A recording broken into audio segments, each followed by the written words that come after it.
Terima kasih saudara, Anda masih bersama Aceh hari ini, dan informasi selanjutnya, permasalahan manusia dan gajah masih belum terselesaikan hingga saat ini. Kini sebanyak 30 kepala keluarga dan sekitar 80 orang warga di Desa Kekuyang, Kecamatan Ketol, Kabupaten Aceh Tengah terpaksa mengungsi. Warga terpaksa mengungsi di tenda darurat sementara waktu guna menghindari amukan gajah susulan.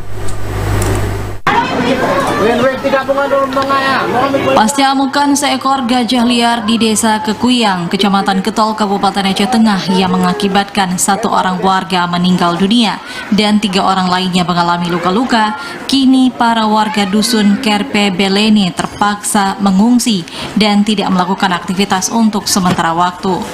Kepala Dinas Sosial Kabupaten Aceh Tengah, Ishak, mengatakan sebanyak 30 kepala keluarga dan sekitar 80 orang warga di dusun Kerpe Beleni, Kabupaten Aceh Tengah terpaksa diungsikan ke tempat yang lebih aman guna mengantisipasi amukan gajah kembali.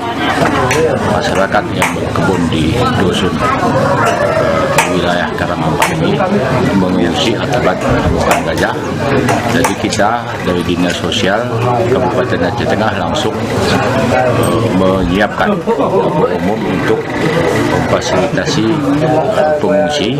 Pihaknya juga berharap kepada warga untuk sementara tidak melakukan aktivitas guna menghindari amukan gajah liar yang akan kembali sewaktu-waktu, serta tidak merusak alam yang merupakan habitat bagi satwa yang dilindungi tersebut. Tim Liputan TVRI Aceh melaporkan.